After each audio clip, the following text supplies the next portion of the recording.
Good evening, all of you. A very warm welcome to one and all that are a part of this webinar. I thank you all for sparing your precious time and being a part of this webinar organized by HK Acharya and Company. I am Jalashri Dave, your host for this evening and a part of HK Acharya and Company at Head Office. I would like to request all our attendees to kindly mute their audio so that we can enjoy webinar with true freedom. આજના વેબિનારમાં ભાગ લેનાર સર્વનું હાર્દિક સ્વાગત કરું છું. આપ સર્વ જાણો છો તેમ હાલમાં કોવિડ-19 મહામારી સમગ્ર વિશ્વમાં સ્પ્રેડ થઈ રહી છે. જે પરિસ્થિતિમાં આપણે એકબીજાને પર્સનલી મળી શકતા નથી, પણ ડિજિટલ વર્લ્ડ આપણને આ ખૂબ જ સરસ ઓનલાઈન વેબિનાર અરેન્જ કરવાની પૂરી ફેસિલિટી પાડે છે. Our organizers markpattern.org, our co-organizers Guchcost, DCST, JITCO, USIIC, ILNU, LD Engineering College and GCA cordially greets one and all present here. We have gathered today to share our knowledge, ideas and collaborate with our peers from the industries pertaining in the field of intellectual property. Now, for HK Acharya and Company was founded in 1977 by respected late Sri Hariprasad Acharya. We are an exclusive IP boutique. We offer all services, be it a legal or technical insight, relating to intellectual property rights in India as well as international. We take pride to convey that HK Acharya and Company has extended its services to Mumbai, Rajkot, Morbi, Baroda and Ahmedabad. It is the vision of Dr. Rajesh Kumar Acharya that we have also marked our presence in global market by having offices in various countries, that is Mount View, USA, China, Canada and Japan. Now, I would like to give a brief introduction about our co-organizers. Firstly, Guchcost. The Gujarat Council on Science and Technology was established to play a catalytic role in promoting the use of science and technology in the development process of the state, as well as to make interactions between developers and users of technology. Second, DST, Department of Science and Technology, was constituted in June 2002 to look after growth and development of new and emerging technology areas and is responsible for formulations and implementations of key policies in this sector in the state of Gujarat. JITCO, Gujarat Industrial and Technical Consultancy Organizations Limited, was set up in 1978 to render industrial consultancy services to new and existing enterprises in the state. It has graduated to providing its service to small and medium enterprises, SME, larger units, government and semi-government institutions, and government department concerning both manufacturing and service activities. The USIIC, US India Importers Council, aims to be the leading organizations that act as intermediary organizations to facilitate participants and trade between Indian and American businesses, thus acting as a catalyst in promoting economic growth between the US and India. Next, the Institute of Law, Nirma University, founded on the vision of Padma Shri Dr. Karsanbhai K. Patel, the Institute of Law, Nirma University, focuses on offering a basal shift in the delivery of legal education in the country. It imparts quality legal education and has produced new generation lawyers, leaders, and policy makers over the years. Next, LD Engineering College, Ahmedabad is primarily government engineering institute in Gujarat state set with the objectives of imparting higher education, research and training in various fields of engineering and technology. The institute is affiliated to Gujarat Technological University, Ahmedabad and administered by Department of Technical Education, Government of Gujarat. LD College of Engineering was established on 20th June 1948 as one of the first few engineering college in India. Last but not the least, GCA, Gujarat Chemical Association, was established in 1947 by a group of far-sighted individuals who could visualize the imminent change in the industrial scenario of the nation that had recently gained independence. It represents the interest of the entire gamut of the chemical and related products. GCA has many members from trading community, including the importers and exporters. Now, I would again like to thank our organizers and co-organizers. Now, may I please welcome Mr. Diljit Singh D. Rakat, Advocate and Executive Committee Member of Ahmedabad Bar Association, our Chief Guest, President at Ahmedabad Bar Association, Mr. Paresh Jani, Managing Trustee of markpatent.org, Dr. Rajesh Kumar Acharya, Trademarks Agent of HK Acharya and Company, Ms. Sejal Shah, Advocate at HK Acharya and Company, Mr. Jayendra Modi, Advocate and Trademark Attorney at HK Acharya and Company, Mr. Nirav Parikh. Ladies and gentlemen, it's my pleasure to introduce Dr. Rajesh Kumar Acharya, proprietor of our company. He is a patent and trademark attorney and is registered to practice law before Indian and Canadian patent and trademark offices. He is also a member of the Bar Council of Gujarat, having an extensive background in prosecution and litigation of all IP-related matters. He is best known for his books on the IPR laws in India, the patent law, the trademark law, the copyright law, the biological diversity law, and the design law. With my utmost pleasure, I invite Dr. Rajesh Kumar Acharya before you to share his piece of wisdom. Hello friends, good afternoon. દર વર્ષે છેલ્લા 15 વર્ષથી અમે mark patent ઓર્ગના seminar અમદાવાદમાં international level ઉપર કરીએ છીએ. વર્લ્ડના ખૂણે ખૂણેથી અહીંયા સ્પીકર્સ અને એટેન્ડીઝ અમદાવાદમાં માર્ક પેટન્ટ ઓર્ગના પર્ટિક્યુલરલી આઈપી ફિલ્ડમાં સેમિનાર એટેન્ડ કરવા આવે છે. વર્ષોથી હું ફોરેનમાં ટ્રાવેલ કરું છું, ત્યાં એટલા બધા આઈપીના સેમિનાર થતા હોય અને મને થયું કે આપણા ગુજરાતમાં કેમ નહીં. અને આ ગુજરાતમાં આઈપીની અવેરનેસ કમ્પ્લીટલી ખૂબ ઓછી. અમેરિકા, ત્યાં વર્ષે 6.5 લાખ પેટન્ટ ફાઇલ થાય. જપાન, જે આપણા ગુજરાતની સાઇઝનો કન્ટ્રી છે, ત્યાં વર્ષે 4.5 લાખ પેટન્ટ ફાઇલ થાય છે. આપણું પાડોશી દેશ ચાઇના, ત્યાં વર્ષે 20 લાખ પેટન્ટ ફાઇલ થાય છે. અને ઇન્ડિયામાં ફક્ત 45,000 પેટન્ટ ફાઇલ થાય છે. એનો અર્થ એવો નથી કે આપણે રિસર્ચ નથી કરતા, પરંતુ કદાચ આઈપી લો પ્રત્યે આપણી જેટલી સજાગતા હોવી જોઈએ એટલી સજાગતા નથી. અને એના માટેનો અમારો આ પ્રયત્ન છેલ્લા 15 વર્ષથી ચાલુ છે. અને ગુજરાત ગવર્મેન્ટ અને ઇન્ડિયન ગવર્મેન્ટ પણ હવે આઈપી ફિલ્ડનું મહત્વ સમજી અને પ્રમોટ કરે છે.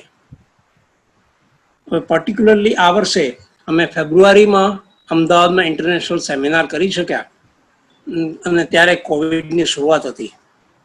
પણ પછી અમને થયું કે હવે કોઈ કોન્ફરન્સ ના કરી શકીએ, સેમિનાર ના કરી શકીએ, ક્લાયન્ટને મળવાનું પણ ડિફિકલ્ટ હોય, તેવા સંજોગોમાં આપણે વેબિનાર કરીએ. અને જે ચોથો વેબિનાર છે અને પ્લાનિંગ એવું છે કે દર અઠવાડિયામાં એક સેમિનાર કરવો, જેથી એડવોકેટ મિત્રો તેમજ ઇન્ડસ્ટ્રીયાલિસ્ટ અને આ ફિલ્ડના રિલેટેડ બધા લોકોને ઘરે બેઠા વેબિનાર થ્રુ નોલેજ મળે. આજના સેમિનાર ટ્રેડમાર્ક્સ ફાઇટ અને ઓપોઝિશન લિટિગેશનના સેમિનાર માટે અમે આજના મુખ્ય અતિથિ તરીકે ડૉક્ટર પરેશભાઈ જાનીને ઇન્વાઇટ કર્યા છે, અને એમણે સહમતિ આપીને અમારી સમક્ષ આવ્યા છે. આપને ખૂબ અમે વેલકમ કરીએ છીએ.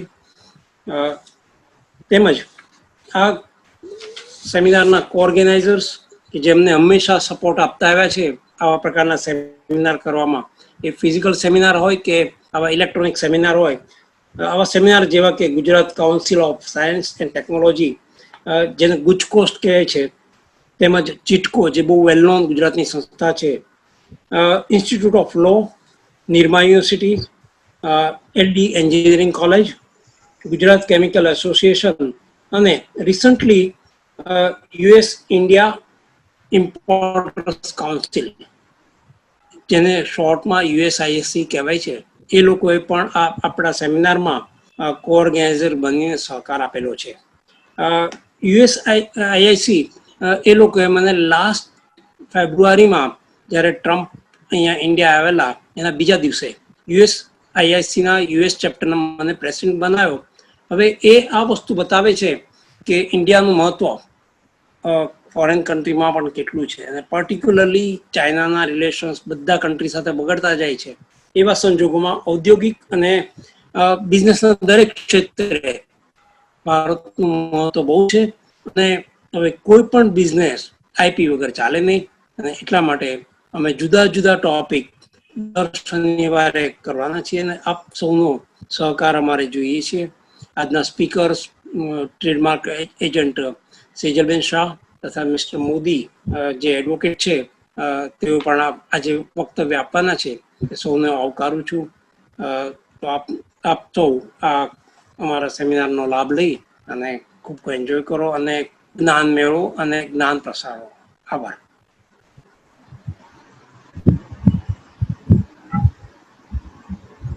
But sir, it is under guidance Dr. Rajesh Kumar Acharya that HK Acharya and Company is now a highly qualified team with expert visionaries.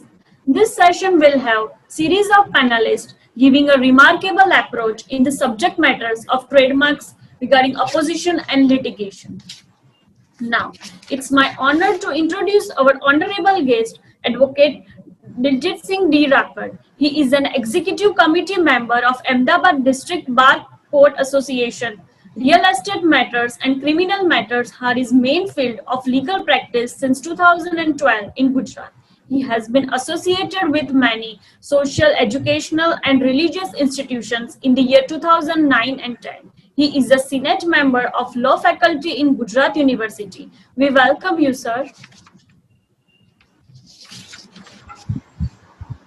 Hello friends, આજના આપણા જે મુખ્ય અતિથિ છે શ્રી પરેશભાઈ જાની, જેઓ 1976 થી ગુજરાતમાં સોલિસિટર તરીકે પ્રેક્ટિસ કરી રહ્યા છે. ગુજરાતના અગ્રણી સોલિસિટર છે.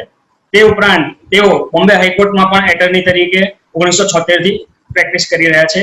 શ્રી પરેશભાઈ જાનીના વકીલાતના વ્યવસાયમાં મુખ્યત્વે રિયલ એસ્ટેટ મેટર્સ, કન્વેન્સિંગ મેટર્સ અને ઇન્સ્યોરન્સની મેટર્સની અંદર તેમનું કામ હોય છે.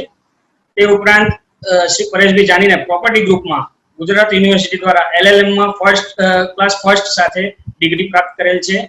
ગુજરાત યુનિવર્સિટીએ તેમને PhD-ની ડિગ્રી પણ આપેલ છે. તેના સિવાય શ્રી પરેશભાઈ જાની 10 વર્ષ સુધી નવ ગુજરાત લો કોલેજમાં ફેકલ્ટી તરીકે સેવા આપેલી છે અને લેક્ચરર તરીકે સેવા આપેલી છે. તે ઉપરાંત શ્રી પરેશભાઈ જાની ઘણી બધી શૈક્ષણિક, સામાજિક અને ધાર્મિક સંસ્થાઓ સાથે સંકળાયેલા છે. હાલ પરેશભાઈ જાની સાહેબ અમદાવાદ બાર એસોસિએશનના પ્રમુખ છે અને તે ઉપરાંત બાર કાઉન્સિલ ઓફ ગુજરાતમાં પણ તેઓ સભ્ય છે.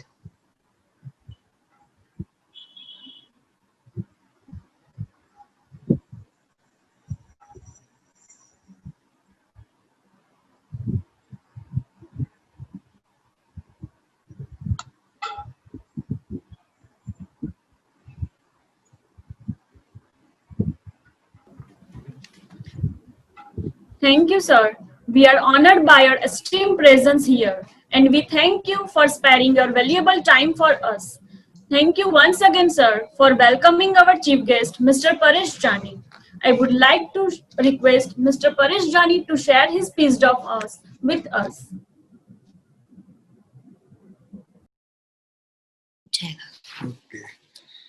દિલજીત, ત્યાં તો ઘણું ઘણું કીધું ત્યારે ખબર પડી કે આટલું બધું છે મારામાં.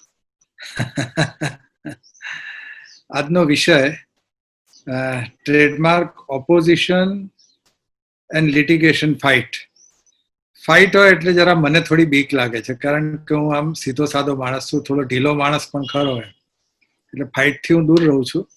પણ છતાંય ફાઇટ આવે તો પછી લડી પણ નાખું છું, એવું નથી કે નથી લડતો એમ. અને ટ્રેડમાર્કની ફાઇટ એટલે ખરેખર જોવા જઈએ તો સીધી સાદી ફાઇટ હોય છે, બહુ ચિંતાજનક ફાઇટ હોતી નથી. અવાજ આવે છે ને બધાને?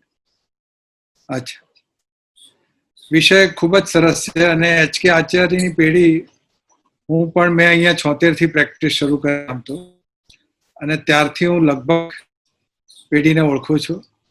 અને મને લાગે છે કે અમારી ઓફિસો શરૂઆતની અંદર ઇલોરા કોમર્શિયલ સેન્ટર રિલીફ સિનેમાની પાછળ એક જ બિલ્ડિંગમાં હતી. મારી કદાચ 4થે માળે હતી અને આચાર્ય સાહેબની 5મે માળે હતી. હું સમજુ છું ત્યાં સુધી, હું ભૂલતો ન હોતો. પછી ધીરે ધીરે બધા ત્યાંથી નીકળ્યા અને બીજે બધે ગયા. વિષય જોવા જઈએ તો ખૂબ જ સરસ છે, પરંતુ વકીલાતનો વ્યવસાય આમ જોવા જઈએ ને તો ઘણો કઠિન વ્યવસાય છે. કારણ કે એમાં વકીલ આપણા કેસની ટીકાની અંદર આર્ગ્યુમેન્ટ કરે જ રાખે અને જજ સાહેબ એની સાથે છે કે નહીં એ મોઢું જોઈને નક્કી કરે જોવા જઈએ તો. પણ એનું જે શબ્દ છે એ આખરી હોતો નથી, કારણ કે સામે પાછા બીજા વકીલ સાહેબ હોય છે. એ એના અસીલની ફેવરનું બોલ કરે રાખે અને છેવટે ચુકાદો જજ સાહેબ આવે ત્યારે ખબર પડે, પેલો બાબો આવે કે બેબી આવે એના જેવું એ વખતે થાય. અને હારીએ તો આપણે અસીલને કહેવું પડે કે જજ સાહેબ કદાચ સમજ્યા નથી, આપણે હાઈકોર્ટમાં જવાનું છે. એના જેવું આ વસ્તુ છે. એમ લડાઈ, કોર્ટની લડાઈ એવી છે. રજીસ્ટ્રેશન ટ્રેડમાર્કનું કરાવવું એ સહેલી વસ્તુ છે, પરંતુ આજનો જે વિષય છે ટ્રેડમાર્ક ફાઇટ આવે એટલે જરા ભાર દઈને ફાઇટ શબ્દ ઉપર આપણે બોલવું પડે, એના જેવું છે. મિત્રો, મને યાદ છે ત્યાં સુધી હું એક વખત મારી શરૂઆતની પ્રેક્ટિસમાં કદાચ 1980-81માં એક ગોવામાં હું એક કેસ માટે ગયેલો. ગોવા હાઈકોર્ટની બેન્ચ હતી, બોમ્બે હાઈકોર્ટની બેન્ચ ગોવામાં હતી. ત્યારે હું બેઠેલો અને કોર્ટની જજ સાહેબની આવવાની તૈયારી, ત્યાં આગળ 10:30 વાગે હાઈકોર્ટ ચાલુ થાય. તો 10:29 એક વકીલ સાહેબ ઉભા થયા. કંઈક એમણે એમની પાસેની બેગ હતી એમાંથી કંઈક કાઢ્યું, બધા જોઈ રહ્યા અને એમણે જજ સાહેબની જે ડાયસ હતું ને એના ઉપર 3-4 બાટલીઓ મૂકી દીધી. પછી બધા જોયું કે કાળા કલરનું પીણું હતું એની અંદર અને બધાને એમ લાગ્યું કે કોકા કોલાની બાટલીઓ છે. પેલો શિરસ્તેદાર બિચારો ગભરાઈ ગયો, હમણાં સાહેબ આવશે અને એની પત્તર ઠોકશે બેઠા. એટલે કે બાટલી લઈ લો. વકીલ કે તુમ ચિંતા મત કરો, મેં બેઠા હું ઇધર. જજ સાહેબ આયા ને આવીને પહેલો જ ધડાકો એમણે કર્યો બાટલી જોઈને કે ભાઈ કોકા કોલા કોણે મૂકી છે, લઈ લો આ કે છે. એટલે ફરી કે સાહેબ શું બોલ્યા તમે કે છે, એટલે કે કોકા કોલાની બાટલીઓ કોણે મૂકી છે અહીંયા આગળ. એટલે કે બસ સાહેબ આ એ જ કેસ છે જેના માટે હું આવ્યો છું. આ તમે ધ્યાનથી વાંચો સાહેબ, તમે પણ ગેરમાર્ગે દોરાયા. આ કોકા કોલા નથી પરંતુ કોકા બોલા છે કે છે. ત્યારે બધાને ખબર પડી કે કોકા કોલા નહોતી પણ કોકા બોલા હતી.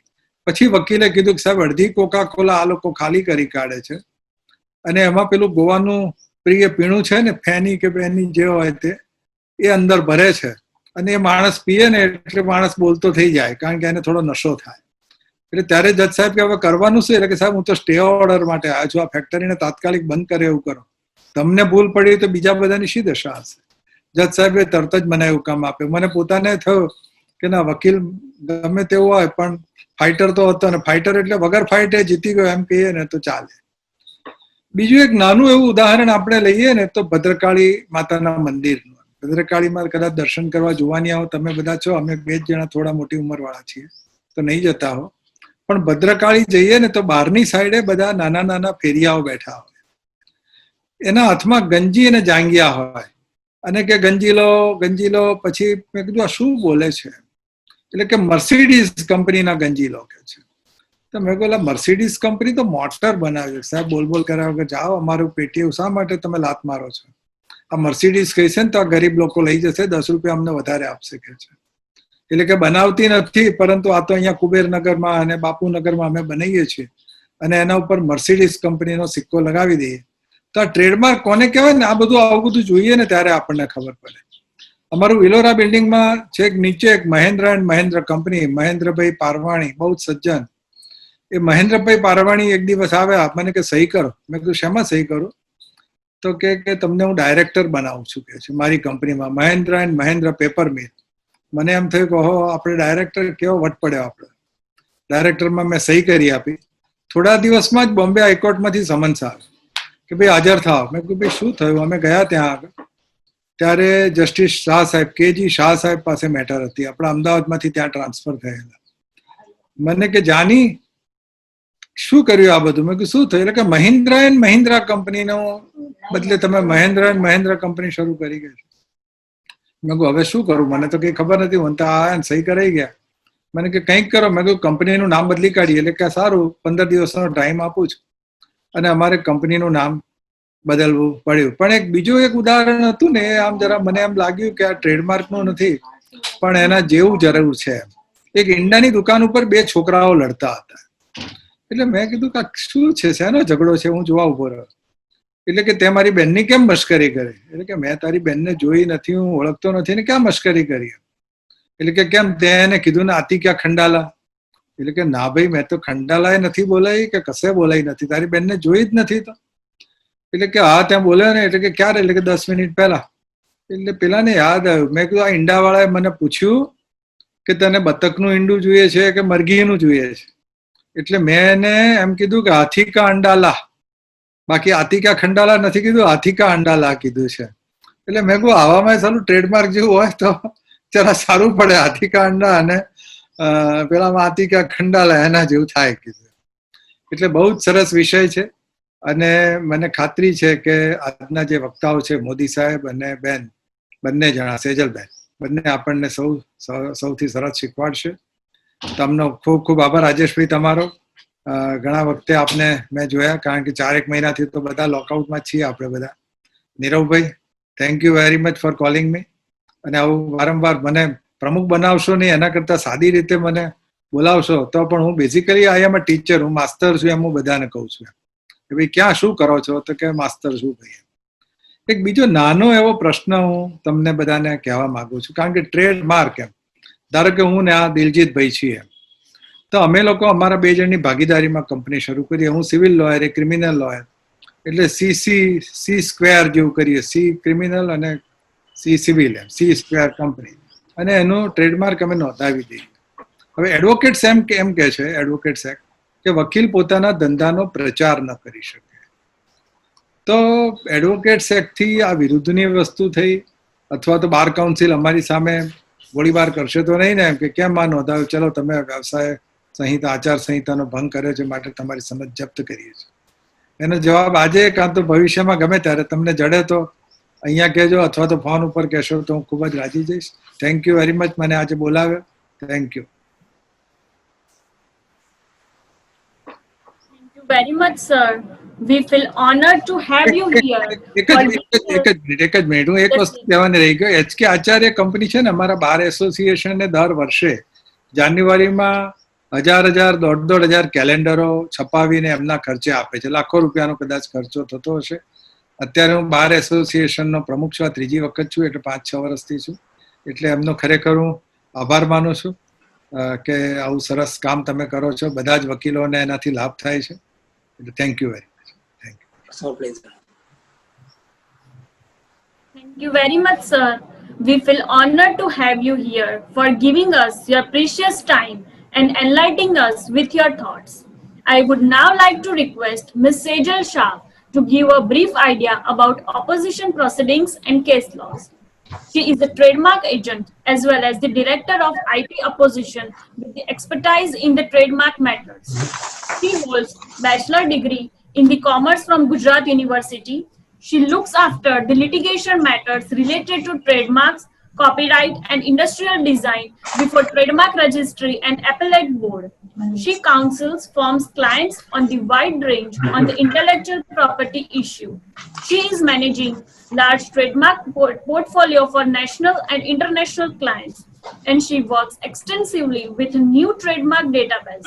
She has attended national, international seminars and conferences related to the IPR and is also a member of International Trademark Association. She is a regular attendee of INTA annual meetings.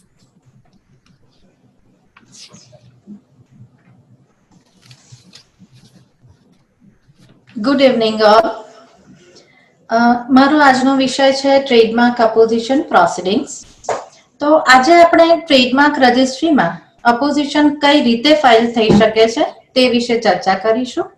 તેમજ અપોઝિશન file કરવાના શું ફાયદા છે, કેમ કરવું જોઈએ અને ક્યાં કરવું જોઈએ તેની હું વિસ્તારથી સમજૂતી આપીશ.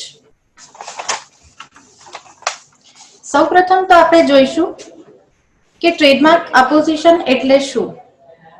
તો જ્યારે પણ ટ્રેડમાર્ક રજિસ્ટ્રેશનની પ્રોસિજર ટ્રેડમાર્ક રજિસ્ટ્રીમાં ચાલી રહી હોય ત્યારે એ માર્કનું એક્ઝામિનેશન થાય અને ત્યાર પછી એનું જો રજિસ્ટ્રીને બરાબર ના લાગે, કઈ ઓબ્જેક્શન લાગે તો એ તેનું શોકસ હિયરિંગ આપે અને શોકસ હિયરિંગમાં જો આ માર્ક એમને લાગે તો એ એક્સેપ્ટ કરે અને એક્સેપ્ટન્સ ઓર્ડર દ્વારા એ ટ્રેડમાર્ક જર્નલમાં પબ્લિશ કરવા માટેનો એક્સેપ્ટન્સ ઓર્ડર આપે છે. ત્યાર પછી આ ટ્રેડમાર્ક જર્નલમાં પબ્લિશ થાય છે. તો આ જે ટ્રેડમાર્ક જર્નલમાં પબ્લિશ થાય છે તો એ પબ્લિશ થવાનો હેતુ શું છે? તો એ પબ્લિશ થવાનો હેતુ એ છે કે કોઈ પણ વ્યક્તિને એ પબ્લિશ થયેલો માર્ક પોતાના માર્ક સાથે સિમિલર લાગે, એના ગુડ સિમિલર લાગે, એને એવું લાગે કે કોઈએ મારા માર્કની કોપી કરી છે તો એ તેની સામે વાંધો લઈ શકે, એટલે કે અપોઝિશન ફાઇલ કરી શકે. તો આને આપણે અપોઝિશન કહી શકીએ. હવે જ્યારે તમે કોઈ એક ટ્રેડમાર્ક એપ્લિકેશન સામે અપોઝિશન ફાઇલ કરશો ત્યારે એનું ટ્રેડમાર્ક રજિસ્ટ્રીનું જે રજિસ્ટર છે એની અંદર તેનું સ્ટેટસ ઇમિડિયેટલી અપોઝ બતાવશે અને ત્યાર પછી જે કોઈ અપોઝિશનની પ્રોસિડિંગ થશે એ બધી ટ્રેડમાર્ક વેબસાઇટ ઉપર તમને જોવા મળશે. તો આ થયું કે ટ્રેડમાર્ક અપોઝિશન એટલે શું. ત્યારબાદ આવશે કે ટ્રેડમાર્ક અપોઝિશન ફાઇલ કરવાની લિમિટ શું છે, ક્યાં સુધી તમે અપોઝિશન ફાઇલ કરી શકો. તો ટ્રેડમાર્ક જર્નલમાં જ્યારે માર્ક પબ્લિશ થાય છે ત્યારે એ માર્ક પબ્લિશ થયાના 4 મંથ્સની અંદર તમારે આ અપોઝિશન કમ્પલસરીલી ફાઇલ કરી દેવું પડે છે. અથવા અને જો તમે આ ટ્રેડમાર્ક અપોઝિશન ફાઇલ કરવાનું કોઈ કારણોસર ચૂકી જાઓ છો તો એના માટે તમારે આ 4 મંથ્સ જે છે એ પાસ થવા દેવા પડે. ત્યાર પછી થોડા સમયમાં આ રજિસ્ટર જો એની સામે કોઈ બીજું અપોઝિશન ના લે આપણા સિવાય તો એ માર્ક રજિસ્ટર્ડ થાય છે અને રજિસ્ટર થઈ ગયા પછી શું થાય તો એના પછી પણ એક રેમેડી છે, એને કહી શકાય છે રેક્ટિફિકેશન એપ્લિકેશન. તો હવે આપણને પ્રશ્ન થાય કે રેક્ટિફિકેશન એપ્લિકેશન એટલે શું. તો રેક્ટિફિકેશન એટલે રજિસ્ટર્ડ થયેલા માર્ક ઉપર આપણે જે પ્રક્રિયા કરીએ છીએ, જેમ કે અપોઝિશન પ્રોસિડિંગ કરીએ છીએ એ રીતે રેક્ટિફિકેશન પ્રોસિડિંગ થાય જેનાથી રજિસ્ટર્ડ થયેલો માર્ક રજિસ્ટ્રીમાંથી રદ કરાવી શકાય, એનું રજિસ્ટ્રેશન કેન્સલ કરાવી શકાય અને ટ્રેડમાર્ક તરીકેનું એની ઓળખ જ નીકળી જાય, જેને રેક્ટિફિકેશન પ્રોસિડિંગ કહી શકાય છે. હવે આપણે આટલા મહિનામાં અપોઝિશન ફાઇલ કરી શકીએ અને ના કરી શકીએ તો શું થાય એ આપણે સમજ્યા. ત્યાર પછી આવે છે જ્યુરિસ્ડિક્શન. તો આ જ્યુરિસ્ડિક્શન આપણે કઈ રીતે નક્કી કરવાનું થાય છે. તો સામાન્ય રીતે ટ્રેડમાર્ક રજિસ્ટ્રીની એક હેડ ઓફિસ છે જે મુંબઈમાં છે. એની 4 બ્રાન્ચ ઓફિસ છે જે કલકત્તા, ચેન્નાઈ, દિલ્હી અને અમદાવાદમાં છે. તો જ્યારે પણ કોઈ પણ માર્ક પબ્લિશ થશે ત્યારે એ માર્કની નીચે જ્યુરિસ્ડિક્શન લખીને આવશે કે આ એપ્લિકેશન મુંબઈ છે, કલકત્તા છે, દિલ્હી છે, અમદાવાદ છે કે ચેન્નાઈ છે. તો એ રીતે જે લખેલું છે, ધારો કે ફોર એક્ઝામ્પલ હું તમને કહું કે કોઈ એક એપ્લિકેશન મુંબઈમાં ફાઇલ થઈ છે જેની સામે આપણને વાંધો છે, આપણે અપોઝિશન ફાઇલ કરવું છે તો તેની સામે જ્યારે આપણે અપોઝિશન ફાઇલ કરવું હોય તો એની બધી જ પ્રોસિડિંગ મુંબઈ રજિસ્ટ્રીમાં થશે અને જ્યારે ફાઇનલ હિયરિંગ આવશે ત્યારે હિયરિંગ પણ મુંબઈમાં જ થશે અને આપણે મુંબઈ જવું પડશે હિયરિંગ કરવા માટે. તો આ રીતે આપણે જ્યુરિસ્ડિક્શન નક્કી કરી શકીએ છીએ. ત્યાર પછી બહુ એક અગત્યની વાત આવે છે કે કોણ ટ્રેડમાર્ક અપોઝિશન ફાઇલ કરી શકે છે. તો એમાં આપણે કહીશું કે ટ્રેડમાર્ક લો પ્રમાણે ટ્રેડમાર્ક એક્ટમાં સેક્શન નંબર 21માં એ બહુ જ ક્લિયર જણાવ્યું છે કે એની પર્સન એટલે કોઈ પણ વ્યક્તિ એપોઝિશન ફાઇલ કરી શકે છે. હવે એમાં કોનો સમાવેશ થાય છે તો એમાં કોઈ પણ ઇન્ડિવિડ્યુઅલ વ્યક્તિ એના નામે અપોઝિશન ફાઇલ કરી શકે છે, કંપની હોય તો એ અપોઝિશન એના નામથી કરી શકે, પાર્ટનરશિપ હોય તો પાર્ટનરશિપના નામથી થઈ શકે, લિમિટેડ કંપની કરી શકે, પ્રાઇવેટ લિમિટેડ કંપની કરી શકે, બધા જ અપોઝિશન કરી શકે છે. હવે આપણે એ સમજવાનું છે કે આ તો બધા કોણ કરી શકે, એન્ટિટી વાઇઝ કોણ કરી શકે એ આપણે સમજ્યા, પણ કોનો માર્ક કેવો હોય અને શું થાય પબ્લિશ થયેલા માર્કની સામે અને શું વાંધો હોય ત્યારે અપોઝિશન ફાઇલ કરી શકે એ આપણે સમજીએ કે જે પબ્લિશ થયેલો માર્ક છે એનાથી આપણો માર્ક પ્રાયર હોય, એના જેવા ગુડ્સ હોય અથવા તેના જેવી ટ્રેડિંગ ચેનલ હોય, એના જેવી સર્વિસીસ હોય, ત્યારે આપણે અને એ માર્કને આપણે ખાસ મારે કહેવું છે કે આપણે પ્રાયર યુઝર હોવા જરૂરી છે, ત્યારે આપણે અપોઝિશન ફાઇલ કરી શકીએ છીએ. અને ટ્રેડમાર્ક લો પ્રાયર યુઝરને એક્સક્લુઝિવ રાઇટ્સ અપાવે છે એ માર્ક યુઝ કરવા માટેના. તો આ થયું કે કોણ અપોઝિશન ફાઇલ કરી શકે. ત્યાર પછી એક બીજી અગત્યની વાત આવે છે કે અપોઝિશન ફાઇલ કરવા માટેના શું ગ્રાઉન્ડ્સ હોવા જોઈએ. તો એ ગ્રાઉન્ડ્સ શું હોવા જોઈએ, તો આપણે આગળ સમજ્યા તે રીતે એ જે માર્ક છે એ સિમિલર હોવો જોઈએ, આપણે એના પ્રાયર યુઝર હોવા જોઈએ, આપણો પોતાનો માર્ક રજીસ્ટર્ડ હોય તો ઘણું સારું છે, અને જો ન હોય પણ પેન્ડિંગ માર્ક હોય તો પણ આપણે અપોઝિશન લઈ શકીએ, માત્ર આપણે પ્રાયર યુઝર હોવા જરૂરી છે. ઘણા લોકોની એવી માન્યતા હોય છે કે આપણો માર્ક રજીસ્ટર્ડ નથી તો આપણે અપોઝિશન નથી લઈ શકતા, પણ ના, એવું નથી. આપણે પ્રાયર હોવા જરૂરી છે, આપણે રજીસ્ટર્ડ પ્રોપરાઇટર હોવા જરૂરી નથી અપોઝિશન ફાઇલ કરવા માટે. તો આ સંજોગમાં આપણે ચોક્કસ અપોઝિશન ફાઇલ કરી શકીએ છીએ. હવે મારે એક બીજો પોઈન્ટ લેવો છે જે ડિસ્ક્રિપ્ટિવ. હવે ડિસ્ક્રિપ્ટિવ એટલે શું, તો ડિસ્ક્રિપ્ટિવ એટલે કે ધારો કે કોઈકનો માર્ક ગંગા છે, કોઈએ ગંગા માર્ક એડોપ્ટ કર્યો છે.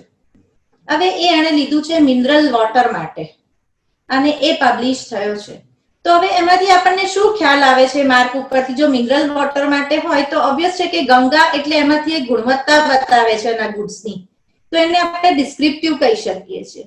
એ જ રીતે કોઈ એવું એડોપ્ટ કરે છે કે રાઈટ ટાઈમ, એવું માર્ક એડોપ્ટ કરે છે જે વોચની કંપની માટે એડોપ્ટ કરે છે, તો ઓબ્વિયસલી આપણને ખ્યાલ આવી જાય છે કે આ ડિસ્ક્રિપ્ટિવ છે, કારણ કે એના ગુડ્સની ગુણવત્તા બતાવે છે અંદરથી.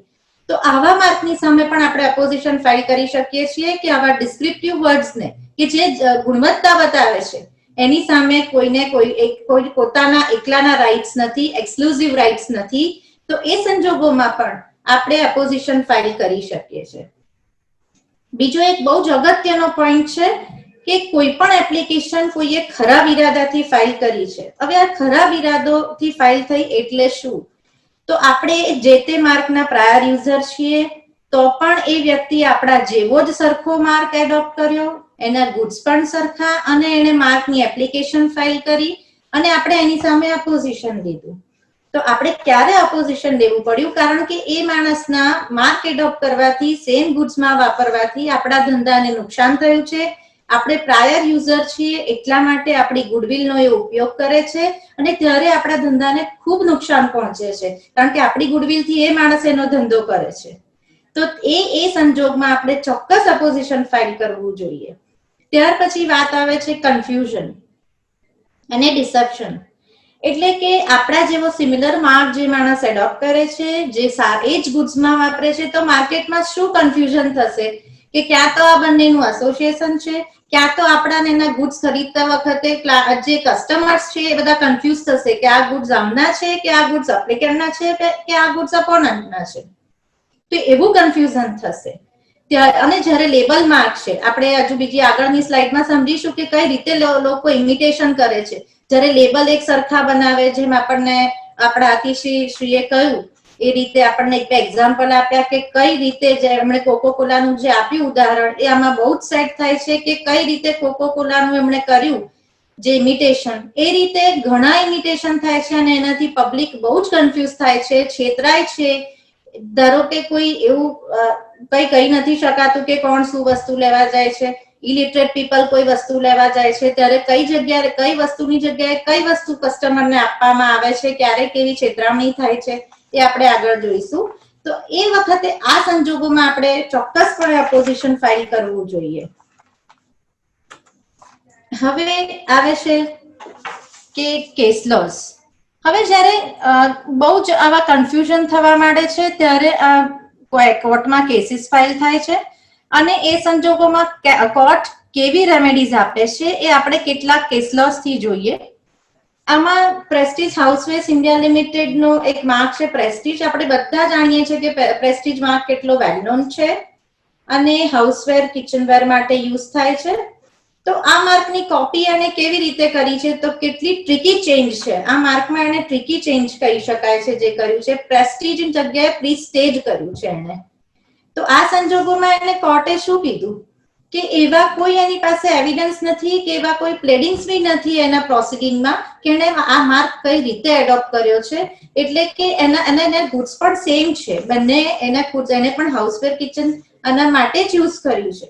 એટલે ફાઇનલી કોર્ટે એવું જણાવ્યું કે એનું જે એડોપ્શન છે એ બોનાફાઇડ નથી, એને ખરાબ ઈરાદાથી એટલે કે બેડ ઇન્ટેન્શનથી આ યુઝ કર્યું છે, માત્ર થોડા ચેન્જીસ સાથે. પણ કોર્ટે એવું કીધું છે કે એનું એડોપ્શન સાચું નથી, એટલા માટે એને આ માર્ક વાપરવાનો કોઈ જ હક નથી. અને અંદર એ માર્કમાં સિમિલારિટી પણ કોર્ટે બતાવી છે કે આ બંને માર્ક સિમિલર પણ છે. તો આ સંજોગમાં પ્લેન્ટિફને સરસ રેમેડી મળી છે અને ડિફેન્ડન્ટને તાત્કાલિક સ્ટોપ કરવામાં આવ્યો છે. જ્યારે આવા ટ્રિકી ચેન્જ વાળા ટ્રેડમાર્ક હોય છે ત્યારે પબ્લિકને કઈ રીતે છેતરવામાં આવે છે તે આ કેસ લોઝમાં બતાવવામાં આવ્યું છે. ત્યાર પછી આપણે બીજો એક કેસ લો જોઈએ, ડનહિલ વર્સસ સનહિલ. મારા ખ્યાલ પ્રમાણે ડનહિલ એ પણ ટી માટે બહુ જાણીતો માર્ક છે, બહુ વેલ નોન છે ડનહિલની ટી. હવે ડનહિલ માટે જેણે કોપી કરી છે, આ માર્કની જેણે કોપી કરી છે એ માણસે ખાલી એક લેટર રિપ્લેસ કર્યો છે, ડનહિલ માંથી ડી કાઢી અને એસ લગાવ્યો છે અને સનહિલ કર્યું છે. તો કોર્ટે એમાં શું જણાવ્યું કે એવા કોઈ એની પાસે પણ એવા કોઈ પ્લેડિંગ્સ નથી કે એનું એડોપ્શનનું કોઈ ગ્રાઉન્ડ નથી, કોઈ એક્સપ્લેનેશન નથી કે કેમ એને સનહિલ યુઝ કર્યું છે. એટલે એ બહુ પુરવાર થાય છે કે જ્યારે પ્લેન્ટિફની એટલી બધી ગુડવિલ છે, એ પ્રાયર યુઝર છે, તો એનો ગુડવિલનો ઉપયોગ કરીને એના ધંધાને નુકસાન પહોંચાડવા માંગે છે, એના ધંધાનો એની ગુડવિલનો અનફેર એડવાન્ટેજ લેવા માંગે છે. એટલા માટે કોર્ટે એવું કહ્યું કે એનું પણ જે એડોપ્શન છે એ પ્રામાણિક નથી, એ બેડ ફેથ છે, એને એટલા માટે એને એના કોઈ જ રાઇટ્સ નહીં મળે. ઉપરાંત કોર્ટે એવું પણ કીધું કે બંને માર્ક ફોનિટિકલી પણ સિમિલર છે અને સ્ટ્રાઇકિંગલી સિમિલર છે, માટે આમાં પ્લેન્ટિફને રેમેડી મળે છે કે સનહિલને બંધ કરવામાં આવે છે ટીના બિઝનેસ માટે. તો આ પણ એક ખૂબ સરસ રેમેડી આપી છે કોર્ટે. ત્યાર પછી બહુ અગત્યની વાત આવે છે કે પ્રાયર યુઝર.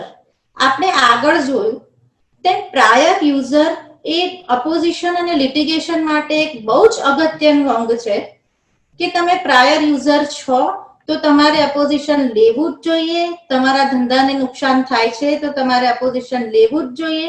પ્લસ આમાં સરગમ વર્સસ સરગમ બંનેના આઈડેન્ટિકલ માર્ક છે અને અંદર ચોખ્ખું કોર્ટે જણાવ્યું છે કે trader who first goes to the market for to the product under a particular trademark, તો એને એ તમે જે માર્કેટમાં પહેલું આવે છે પોતાની પ્રોડક્ટ સાથે, ભલે પછી બીજો જે સબસિક્વન્ટ છે એ પણ સેમ પ્રોડક્ટ લઈને આવે છે, પણ પહેલો જે પ્રોડક્ટ લઈને આવે છે જે પ્રાયર યુઝર છે એને જ એના પ્રોપ્રાઇટરી રાઇટ્સ મળશે, બીજાને સ્ટોપ કરવાના રાઇટ્સ મળશે. અને ચોક્કસપણે સરગમમાં પણ પ્લેન્ટિફને બહુ સરસ રેમેડી મળી છે. તો આ રીતે પ્રાયર યુઝર માટેનું આ બહુ જ સરસ જજમેન્ટ છે, જેનાથી પ્રૂવ થાય છે કે તમે પ્રાયર છો તો તમારે સ્ટેપ્સ લેવા જોઈએ, તમને જરૂરથી રેમેડી મળશે. તો પ્રાયર યુઝર માટે પણ બહુ સરસ સમજાવ્યું છે. ત્યાર પછી આપણે જોઈશું કે આ ઇમિટેશન કઈ રીતે કઈ રીતે થાય છે. તો ઇમિટેશન મેં પહેલા પણ આપણને આપણા અતિથિશ્રીએ જે કોકોકોલાનું બતાવ્યું એ પ્રમાણે આ ટાટા સોલ્ટનું પણ છે. આપ જોશો તો ટાટા સોલ્ટ અને એને કર્યું છે તારા સોલ્ટ. હવે સોલ્ટ લેવા માટે તો ઇલિટરેટ પીપલ પણ જઈ શકે છે, તો ટાટા સોલ્ટની જગ્યાએ કોઈ એને તારા સોલ્ટ આપી દે છે તો એમને ખ્યાલ નહીં આવે, કારણ કે બંનેનું તમે કલર કોમ્બિનેશન જોશો, લેબલનું સ્ટ્રક્ચર જોશો, બધું સેમ છે. આર્ટિસ્ટિક વર્ક જોશો, માર્ક જોશો, ટાટા અને તારામાં કોઈ એટલો ફરક નથી. તો ઇલિટરેટ પીપલને આવી રીતે આ પ્રોડક્ટ આપી દેવામાં આવે છે અને આ રીતે માર્કેટમાં બધાને છેતરવામાં આવે છે. તો ત્યારે આપણે પ્રોટેક્શન જરૂર લેવું જોઈએ અને એની સામે પગલા લેવા જોઈએ. બીજું આપણે જોઈશું, આમાં પણ જોઈશું કે પ્યુમા પણ બહુ વેલ નોન છે. એક ચિત્તા સાથે એનું લેબલ છે, કોઈએ કોપી કરી છે કોમા કરીને અને ઊંધો ચિત્તો દર્શાવ્યો છે, પણ એક પ્યોર ઇમિટેશન છે. અને એક નાઇક છે જે શૂઝ માટે છે, આપણને ખ્યાલ જ છે, આ બધું બહુ વેલ નોન છે.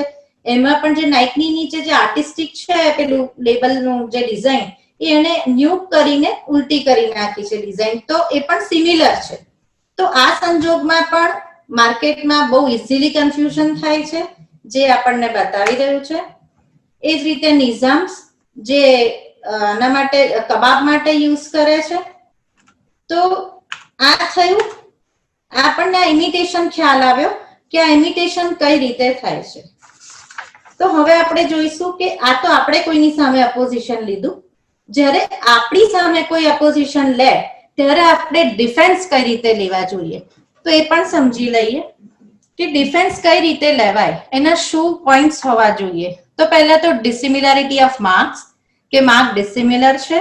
ત્યાર પછી ગુડ્સનું ડિફરન્સ હોવો જોઈએ કે ગુડ્સ બંનેના જુદા છે. ત્યાર પછી બહુ જ અગત્યની વસ્તુ આવે છે કે કન્કરન્ટ યુઝર.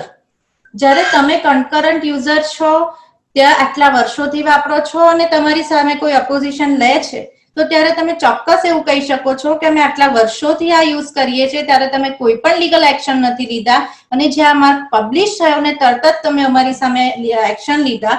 ધેટ મીન્સ કે તમને કોઈ સિરિયસ ઓબ્જેક્શન નથી, પણ તમે ખાલી ને ખાલી અમારા રજીસ્ટ્રેશન પ્રોસિજરને ડિસ્ટર્બ કરવા માટે થઈને આ અપોઝિશન અમારી સામે ફાઇલ કર્યું છે. તો આ થયા આપણા ડિફેન્સ. તો ડીલે અને કન્કરન્ટ યુઝર બે બહુ અગત્યના પોઈન્ટ છે જ્યારે આપણી સામે અપોઝિશન ફાઇલ થાય. ત્યાર પછી આપણે જોઈશું કે અપોઝિશન ફાઇલ કરવાના શું બેનિફિટ્સ છે. તો અપોઝિશન ફાઇલ કરો તો તમારે કોર્ટમાં નથી જવું પડતું. ટ્રેડમાર્ક રજિસ્ટ્રીના લેવલે જ તમે અપોઝિશન ફાઇલ કરો એટલે ટ્રેડમાર્ક રજિસ્ટ્રેશનની પ્રોસિજર તાત્કાલિક અટકી જાય છે. એ આપણો સૌથી મોટો ફાયદો છે. ત્યાર પછી એપ્લિકેશન અને જો ફાઇલ કરવામાં, જ્યારે પણ અપોઝિશન ફાઇલ કરવામાં આવે અને ત્યાર પછી અપોઝિશન જો આપણી ફેવરમાં આવે તો એપ્લિકેશન જે ફાઇલ થઈ છે, જેની સામે આપણે અપોઝિશન લીધું છે, એ અબેન્ડન થઈ જાય છે. અને બીજી અગત્યની વસ્તુ છે કે અપોઝિશન ફાઇલ કરવું એક્સપેન્સિવ નથી. અને એક ખૂબ જ અગત્યની વસ્તુ છે કે કોર્ટ, અને જ્યારે તમે અપોઝિશન રજિસ્ટ્રીમાં ફાઇલ કરશો તો રજિસ્ટ્રીને એ રાઇટ્સ છે કે તમારી સામેવાળાની એપ્લિકેશનને અબેન્ડન કરી શકે અને કોર્ટને એ રાઇટ્સ છે કે તમને ઇન્જંક્શન અપાઈ શકે. એટલે બંનેના કામ જુદા જુદા છે. એટલે અમારા માનવા પ્રમાણે બંને પ્રોસિજર એક સાથે કરવી જોઈએ. જ્યારે સિમિલર માર્કની કોપી થાય છે ત્યારે એની સામે અપોઝિશન ફાઇલ કરવું જોઈએ અને આપણને લાગે તો તરત જ દાવો પણ ફાઇલ કરવો જોઈએ. તો સાથે સાથે બંને પ્રોસિડિંગ કરવી જોઈએ, બહુ જ જરૂરી છે. ત્યાર પછી આવે mindset of people in the market. અમારી પાસે ઘણા બધા એવા ક્લાયન્ટ્સ આવે છે કે જે લોકો અમને એવું કહે છે ઘણીવાર કે અમારો તો માર્ક રજિસ્ટર્ડ છે, અમે શા માટે અપોઝિશન ફાઇલ કરીએ. તો એ સંજોગમાં હું એવું કહીશ કે તમારો માર્ક રજિસ્ટર્ડ છે, તમે પ્રાયર યુઝર છો, એટલા માટે જ તમારે અપોઝિશન ફાઇલ કરવાનું છે. કારણ કે બીજાને રજિસ્ટ્રેશન આપણે શું કામ અપાવવું જોઈએ જ્યારે આ માર્કના રજિસ્ટર્ડ પ્રોપરાઇટર છીએ અને આપણે પ્રાયર યુઝર છીએ. તો બીજાને ઓબ્વિયસ છે કે આપણે ના ઈચ્છીએ કે એને રજિસ્ટ્રેશન મળે. તો એ સંજોગમાં હું કહીશ કે આપણે ચોક્કસ અપોઝિશન ફાઇલ કરવું જ જોઈએ. ત્યાર પછી બીજો પોઈન્ટ આવે છે કે ઘણા બધા અમને એવું કહે છે કે મને આમાં મની સ્પેન્ડ કરવા જરૂરી નથી લાગતા. પણ ના, હું એવું કહીશ કે આ મની સ્પેન્ડિંગ નથી, પણ આ તમારા ઇન્ટેલેક્ચ્યુઅલ પ્રોપર્ટીની એક શું એવું કહી શકાય કે ઇન્ટેલેક્ચ્યુઅલ પ્રોપર્ટીને તમે પ્રોટેક્ટ કરો છો. તમે આટલા વર્ષોથી યુઝ કરો છો, તમારી ગુડવિલ સરસ છે, તો તમે એને મની સ્પેન્ડ કરો છો એ તમારા ફાયદા માટે છે. તમે સ્પેન્ડ કરશો તો સામે તમને એવું મળવાનું છે. જો તમે મની એમાં સ્પેન્ડ નહીં કરો તો બીજો માણસ જેને કોપી કરી છે એ ઇઝીલી તમારા ધંધા માટે તમારા ગુડવિલને યુઝ કરશે અને તમારા ધંધાને નુકસાન પહોંચાડશે. અને એ બધું થઈ ગયા પછી માર્ક પબ્લિશ થઈ ગયો, રજિસ્ટર થઈ ગયો, પછી તમે કોર્ટમાં જશો તો કોર્ટ પણ ચોક્કસપણે એવું કહેશે કે જ્યારે આ પબ્લિશ થયું ત્યારે તમે અપોઝિશન કેમ ફાઇલ ના કર્યું, એ સૌથી પહેલો પ્રશ્ન આવશે. ત્યારે આપણી પાસે કોઈ જવાબ નથી રહેતો. એટલા માટે અપોઝિશન ફાઇલ કરવું ખૂબ જ જરૂરી છે. ત્યાર પછી એક બીજો અગત્યનો પોઈન્ટ આવે છે કે એ અમારા જ્યુરિસ્ડિક્શનમાં નથી તો અમે અપોઝિશન ફાઇલ નહીં કરીએ. ત્યારે હું એવું કહીશ કે હા, સાચી વાત છે કે એ તમારા જ્યુરિસ્ડિક્શનમાં નથી, પણ તમે તો ઓલ ઓવર ઇન્ડિયામાં યુઝ કરો છો ને તમારો માર્ક. જ્યારે તમારો માર્ક તો એમના જ્યુરિસ્ડિક્શનમાં છે ને, તો એ તો તમને નુકસાન કરશે. આજે તમે એની સામે અપોઝિશન ફાઇલ નહીં કરો તો આવતીકાલે તમારા જ્યુરિસ્ડિક્શનમાં આવશે, ત્યારે પછી તમને મુશ્કેલી ઊભી થશે. એટલે આપણે જ્યુરિસ્ડિક્શનમાં નથી એવું કરીને જે ટાળી રહ્યા છીએ એ વસ્તુ ખોટી છે. એટલે આપણે અપોઝિશન ફાઇલ કરવું જ જોઈએ. બીજું એક બહુ અગત્યનું છે કે ઘણા ક્લાયન્ટ્સ એવું કહે છે કે અમે તો ઓલરેડી દાવો ફાઇલ કરી દીધો છે, હવે અમને અપોઝિશન ફાઇલ કરવાની જરૂર નથી. તો મેં તમને આગળ કહ્યું ને તેમ કોર્ટની પાસે જેમ ઇન્જંક્શન આપવાના રાઇટ્સ છે, અને એપ્લિકેશન અબેન્ડન કરવાના રાઇટ્સ નથી.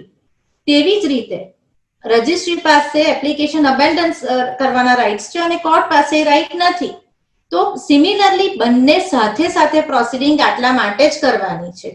તો મારી નમ્ર વિનંતી છે કે આવા કોઈ પોઈન્ટ્સ કોઈકને હોય, કોઈકને આવું હોય તો આજે આપણે સમજાવ્યું છે એ પ્રમાણે અપોઝિશન ચોક્કસથી ફાઇલ કરે અને તમને રેમેડી મળશે જ. હવે આપણે પ્રોસિજર વિશે વિચારીએ તો સૌથી પહેલા અપોઝિશન ફાઇલ થાય છે, એના પછી 2 મંથ્સમાં એપ્લિકન્ટ જે હોય કાઉન્ટર ફાઇલ કરે, ત્યાર પછી અપોઝિશનના એવિડન્સ આવે. જો ન ફાઇલ કરવા હોય તો માત્ર એક લેટરથી અપોઝિશન ઉપર રિલાય કરી દે. ત્યાર પછી એપ્લિકેશનના એવિડન્સ આવે. પછી એને પણ જો એવિડન્સ ફાઇલ ન કરવા હોય કોઈ કારણસર તો એ રિલાય કરી શકે. ત્યાર પછી અપોન્ડન્ટે 1 મંથમાં એવિડન્સ ઇન રિપ્લાય કરવાનો થાય અને ત્યાર પછી જે તે રજિસ્ટ્રીમાં આપણે અપોઝિશન ફાઇલ કર્યું છે ત્યાં હિયરિંગ આવે અને હિયરિંગ આપણે આર્ગ્યુ કરવા જવું પડે. જો કોઈ કારણસર આપણે ન જઈ શકીએ એમ હોય તો રિટર્ન આર્ગ્યુમેન્ટ્સ આપવાના પણ પ્રોવિઝન્સ છે.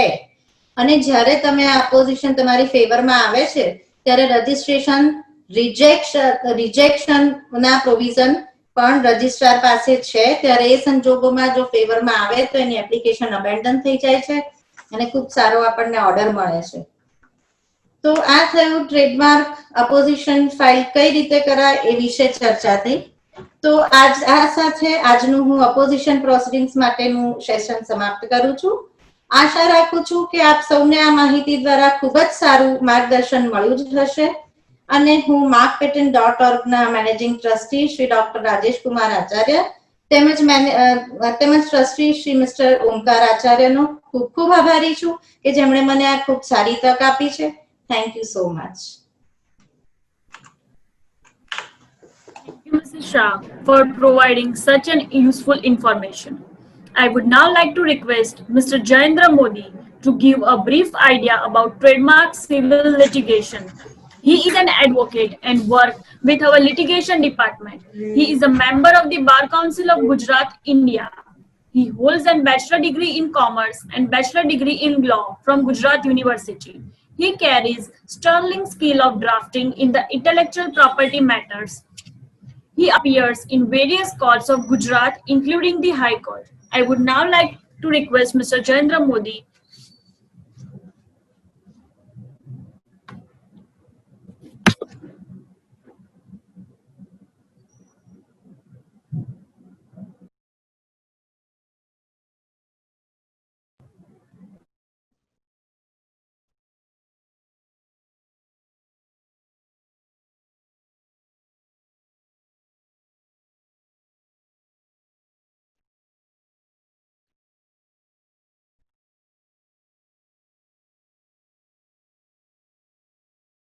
થેન્ક યુ ચલશ્રી. થેન્ક યુ સર મને આ તક આપવા માટે. શરૂઆત જાની સાહેબના પ્રશ્નથી અને એમણે જે કોકાકોલાનું જે ઇલસ્ટ્રેશન આપ્યું કે ત્યાં કોર્ટમાં બોટલ મૂકી દીધી અને ઇન્જંક્શન આપ્યું, કોર્ટે સ્ટે આપી. તો ટ્રેડમાર્ક્સ નો ઉદ્દેશ આ ઇન્જંક્શન થી એ દેખાડે છે કે ઇન્જંક્શન થી ફક્ત ને ફક્ત જેણે ઇન્જંક્શન માંગ્યું છે એને તો ફાયદો થયો જ છે, પ્લસ જે પબ્લિક એટ લાર્જ જે એ બોટલમાં જે પીણું યુઝ થશે અને જે વ્યક્તિ એ કોકાકોલા સમજીને લેશે અને એનાથી જે પબ્લિક એટ લાર્જ નુકસાન થશે તેને પણ ફાયદો થયો છે. તો ટ્રેડમાર્ક નો મુખ્ય ઉદ્દેશ જ એ છે કે એ રજિસ્ટર એ પ્રોપરાઇટરનો તો લાભ કરે જ, સાથે સાથે પબ્લિક એટ લાર્જ પણ નુકસાન થતું અટકાવે. કારણ કે જેમ સેજલબેને કહ્યું કે ટ્રેડમાર્ક્સમાં પ્રાયર યુઝર એ હંમેશા બેટર રાઇટ્સ છે. Prior user have always better rights. અને પ્રાયર યુઝર સાથે તમે રજિસ્ટર્ડ હો એ એક એડિશનલ રેમેડી એડ કરે છે. અને સાહેબનો જે બીજો પ્રશ્ન હતો કે બે એડવોકેટ્સ ભાગીદારી કરીને કોઈ વ્યવસાય ભાગીદારી સ્ટાર્ટ કરે અને કોઈ નામ રાખે, તો જ્યારે આપણે ઇન્ડિયામાં ટ્રેડ એન્ડ મર્કેન્ડાઇઝ એક્ટ 1958 આવ્યો, તે પછી અત્યારે ટ્રેડમાર્ક્સ એક્ટ 1999 થયો. તેનો મહત્વનો અને અગત્યનો સુધારો એ હતો કે અર્લિયર ટ્રેડમાર્ક્સ એક્ટમાં 34 ક્લાસીસ હતા જે ફક્ત ને ફક્ત ગુડ્સ માટે હતા. 35 થી 45 એડ કર્યા સર્વિસ માટે, કારણ કે સર્વિસ સેક્ટરની માંગ ખૂબ વધી ગઈ હતી. તો જ્યારે હવે ટ્રેડમાર્ક સાથે સર્વિસ માર્ક્સ આવી ગયા છે, હવે તો જો કે અનકન્વેન્શનલ માર્ક, નોન કન્વેન્શનલ માર્ક બી વધી ગયા છે, સાઉન્ડ માર્ક્સ છે, મોશન માર્ક્સ છે, જે હજી સુધી નથી આવ્યા, પણ હા સર્વિસ માર્ક હવે મળતા થઈ ગયા છે. અને આજના જે મુખ્ય જે આપણો જે સબ્જેક્ટ છે ઓપોઝિશન અને લિટિગેશન, સેજલબેને જે રીતે સમજાયું કે ઓપોઝિશન ક્યારે કરવું અને ઓપોઝિશનના ફાયદા શું, તો હું બેઝિક આપણે સ્ટાર્ટ કરીએ પહેલા હું કહું કે ઓપોઝિશન કરો અને લિટિગેશન, કારણ કે લખ્યું છે ઓપોઝિશન એન્ડ લિટિગેશન. ઓપોઝિશન થી તમે ટ્રેડમાર્ક રજીસ્ટર થતા અટકાવી શકો, પણ તમે તે ટ્રેડમાર્કને માર્કેટમાં યુઝ થતા અટકાવી શકો નહીં. તેના માટે તમારે કોર્ટના દ્વાર ખખડાવવા જ પડે, કારણ કે જેમ એબ્સોલ્યુટ રાઈટ રજિસ્ટ્રીને છે કે કોઈ પણ એપ્લિકેશન એક્સેપ્ટ કરવી, તેને પ્રોસેસ કરવી, તેની પર ઓપોઝિશન આવે તો ઓપોઝ કરવી, તેનું સ્ટેટસ ચેન્જ કરવું, તેની પર કાઉન્ટર ફાઇલ થાય અને પછી જો લાગે રજિસ્ટ્રીને તો એ માર્કને અબેન્ડન કરવો કે નહીં. Suppose trademark registry mark registered કરી દીધો અને પછી કોઈ વ્યક્તિને લાગ્યું કે એ માર્ક મારે ઓપોઝ કરવા જેવો હતો ને ઓપોઝ ના કરી શક્યો, એટલા માટે હું રેક્ટિફિકેશન ફાઇલ કરવા માંગુ છું, તો તે રેક્ટિફિકેશન કરીને એ માર્કને રજિસ્ટરમાંથી કાઢી શકે છે. પણ તેના બધા જ રાઈટ ટ્રેડમાર્ક રજિસ્ટ્રીના છે, તેમાં ક્યાંય કોર્ટ ક્યારેય ઇન્ટરફિયર કરી શકતું નથી અને એ રાઈટ કોર્ટને પણ બાઇન્ડિંગ છે. પણ લિટિગેશન, જ્યારે તમને ખબર પડે કે એ વ્યક્તિએ ટ્રેડમાર્ક એપ્લિકેશન કરી છે, તેનો માર્ક જર્નલમાં પબ્લિશ થયો છે અને એ પબ્લિશ થયેલો માર્ક તમને દેખાય અને તમે ઓપોઝિશન કરો, પણ તેની સાથે તમને ખબર પડે કે એ માર્ક માર્કેટમાં ખૂબ જ સારી રીતે યુઝ થઈ રહ્યો છે અને તેનાથી લોકો છેતરાઈ રહ્યા છે કે આ માર્ક ખરેખર એકચ્યુઅલ પ્રોપરાઇટરનો જ છે, તે રીતે લોકો તેને પરચેસ કરી રહ્યા છે. તેના માટે તમારે તેને રિસ્ટ્રેન કરવા માટે, તેનો યુઝ અટકાવવા માટે તમારે કોર્ટમાં જવું પડે. હું હવે મારા વેબિનારના જે સબ્જેક્ટમાં આગળ વધું તો જેમ basic object, the object of section 21 એટલે ઓપોઝિશન નો એટલો રજિસ્ટર થતો અટકાવવો જ નથી, તેની સાથે maintain the purity of the register of the marks, એટલે કે જે ટ્રેડમાર્ક રજિસ્ટ્રી જે રજિસ્ટર રાખે છે, જેની અંદર જે માર્ક લખે છે તેની પ્યોરિટી માટે પણ આ તેનો ઓપોઝિશનનો મેઇન ઓબ્જેક્ટ છે. જ્યારે લિટિગેશનનો અલ્ટિમેટ ઓબ્જેક્ટ છે કે પ્રોપરાઇટરના રાઇટને સિક્યોર કરવા અને તેને ડિફેન્ડન્ટને બજારમાંથી યુઝ કરતા અટકાવવું. જેમ અગાઉ કહ્યું એમ કે ટ્રાઇબ્યુનલમાં રજિસ્ટ્રી અને ઇન્ટેલેક્ચ્યુઅલ પ્રોપર્ટી અપીલેટ બોર્ડ બંને ઇન્ક્લુડ થાય છે અને રજિસ્ટ્રી પાસે પાવર છે રજિસ્ટ્રેશન કરવાના અને ઓપોઝિશન અને રેક્ટિફિકેશનના, અને રજિસ્ટર્ડ પ્રોપરાઇટરને તેનાથી થતું નુકસાનને અટકાવવા માટે. ટ્રેડમાર્ક હોલ્ડર જ્યારે પણ ઓપોઝિશન ફાઇલ કરે ત્યારે તેને ઇફેક્ટિવ રેમેડી મળે. જેમ સેજલબેને કહ્યું કે તરત જ ત્યાં ઓપોઝ નું સ્ટેટસ આવી જાય. જ્યારે સેક્શન 134 ટ્રેડમાર્ક એક્ટ પ્રમાણે કોઈ પણ વ્યક્તિ જે તેનો માર્ક ઇન્ફ્રિંજ કરી રહ્યો છે કે તેના નામે ફાયદા લઈ રહ્યો છે કે એ અનરજિસ્ટર્ડ છે, જે પ્રોપરાઇટર ઓફ ધ માર્ક જે પ્રાયર યુઝર છે, જેમ સેજલબેને કીધું કે પ્રાયર યુઝરને જ સૌથી સારા રાઈટ છે, તે માર્કેટમાં તે નામનો યુઝ કરી રહ્યો છે અને પાસિંગ ઓફ કરી રહ્યો છે એના નામે ગુડ્સ, તો સેક્શન 134 પ્રમાણે વ્યક્તિ જો રજિસ્ટર્ડ ટ્રેડમાર્ક હોય તો ઇન્ફ્રિંજમેન્ટનો સૂટ કરી શકે છે અને અનરજિસ્ટર્ડ હોય તો તે પાસિંગ ઓફનો સૂટ કરી શકે છે. ઇન્ફ્રિંજમેન્ટનો સૂટ થાય ડિસ્ટ્રિક્ટ કોર્ટમાં, પણ જો જે તે 4 સ્ટેટ જેમ છે મેટ્રો સ્ટેટ્સ જેની અંદર હાઈકોર્ટ ને ઓરિજિનલ જ્યુરિસ્ડિક્શન છે, ત્યાં ડાયરેક્ટ ઇન્ફ્રિંજમેન્ટ કે પાસિંગ ઓફનો સૂટ થઈ શકે છે. લિટિગેશનમાં જ્યારે તમે સૂટ ફાઇલ કરો ત્યારે સૂટ સાથે એડ ઇન્ટરિમ ઇન્જંક્શન એપ્લિકેશન ફાઇલ કરો છો. એડ ઇન્ટરિમ ઇન્જંક્શનનો એ ફાયદો છે કે જ્યાં સુધી સૂટ ચાલે, સૂટનું છેલ્લું જ્યારે જજમેન્ટ આવે તેની પહેલા ટેમ્પરરી એટલે કે તાત્કાલિકપણે અને વચગાળાનો હુકમ કરી તે વ્યક્તિને યુઝ કરતા અટકાવે અને જે તે વખતે જે સૂટનું જજમેન્ટ આવે અને ફેવરમાં આવે તે વખતે પરમનન્ટલી તેને અટકાવે. Opposition provides the remedy to restrain. Opposition ફક્ત ને ફક્ત જે માર્ક એપ્લાય થયો છે તેને રજીસ્ટર કરતા અટકાવશે, જ્યારે લિટિગેશન તે માર્કનો એકચ્યુઅલ યુઝ માર્કેટમાં અટકાવશે. અને બંને રેમેડી જો સાયમલ્ટેનિયસ, કારણ કે ઘણીવાર એવું થતું હોય છે કે ક્લાયન્ટ પૂછે કે જો મેં ઓપોઝિશન કર્યું છે તો હું લિટિગેશન કેમ કરું, અને જો મેં લિટિગેશન કર્યું છે તો હું ઓપોઝિશન કેમ કરું. ત્યારે ક્લાયન્ટના માઇન્ડમાં આ માઇન્ડસેટ આ પ્રકારનો, જેમ સેજલભાઈને કીધું કે માઇન્ડસેટ હોય છે કે ભાઈ હું શું કામ કરું, હું શું કામ પૈસા ખર્ચું. ત્યારે તેમને એ નથી ખબર હોતી કે આ ફક્ત જો માર્ક રજિસ્ટ્રીમાં રજીસ્ટર કરતા અટકાવવાથી માર્કેટમાં યુઝ બંધ નથી થવાનું, અને માર્કેટમાં યુઝ કરતા અટકાવવાથી ટ્રેડમાર્ક રજિસ્ટ્રીમાં અટકશે નહીં. એટલે તમે બંને જો પ્રોસિજર, જે પ્રોવિઝન સેક્શન 21 પ્રમાણે, સેક્શન 134 પ્રમાણે જો બંને સાથે ચાલો તો એ બેસ્ટ સોલ્યુશન ગણાશે કે તમે બંને માર્ક એ માર્કને બંને સાઈડથી અટકાવી શકશો.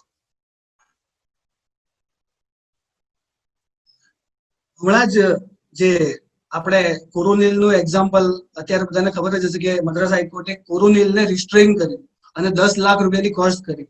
એની પહેલા અગાઉ ટોમી હિલ્ફિગરનું માસ્ક વેચતા હતા અને ઈ કોમર્સ વેબસાઇટ પર, તેને પણ દિલ્હી હાઈકોર્ટે રિસ્ટ્રેઇન કર્યા. એની પહેલા ડીપીએસ નું માસ્ક વેચતા હતા, તેને પણ દિલ્હી હાઈકોર્ટ. એટલે કે અત્યારે કોમ્પિટેટિવ બિઝનેસમાં જેમ ડેટોલ ને ડેવટોલમાં રિસ્ટ્રેઇન કર્યા કે લોકો મળતા પડતા માર્ક, કારણ કે અત્યારે લોકો કોમ્પિટેટિવ બિઝનેસ એરાના કારણે પોતાના ડાયરેક્ટ રેપ્યુટેશન ને ગુડવિલ અર્ન કરવા માટે કોઈ પણ જે ટ્રેડમાર્ક ગુડવિલ અને રેપ્યુટેશન અર્ન કરી ચૂક્યો છે તે માર્ક ડાયરેક્ટ અડોપ્ટ કરી લે અને ડાયરેક્ટ અડોપ્ટ કરીને માર્કેટમાં યુઝ માટે મૂકે, પબ્લિક યુઝ કરે અને ડાયલ્યુટ થાય એકચ્યુઅલ પ્રોપરાઇટરની ગુડવિલ અને રેપ્યુટેશન. જ્યારે person acquires right in trademark by prior, જેમ સેજલભાઈને કીધું એમ કે પ્રાયર યુઝર, લોંગ યુઝર અને કન્ટિન્યુ. ટ્રેડમાર્ક્સમાં સૌથી મહત્વની વાત છે તમે પ્રાયર યુઝર તો છો, સાથે તમારે કન્ટિન્યુઅસ યુઝ, એક્સટેન્સિવ કોન્કરન્ટ યુઝ કરવો જરૂરી છે. કારણ કે 5 વર્ષ સુધી જો તમે ટ્રેડમાર્કનો 3 મહિના અને 5 વર્ષ સુધી જેમ સેક્શન રિમૂવલની જે છે કે તમે જો 5 વર્ષ સુધી જો ના યુઝ કરો તો તમે નોન યુઝરમાં આવો, અને તમે નોન યુઝર છો તો તમે ઇન્ફ્રિંજમેન્ટ કે પાસિંગ ઓફ ની પછી રેમેડી ના લઈ શકો. અને 2 રેમેડી લઈ શકો તમે ઇલીગલ ટ્રેડમાર્ક્સ માટે, એક સિવિલ અને એક ક્રિમિનલ.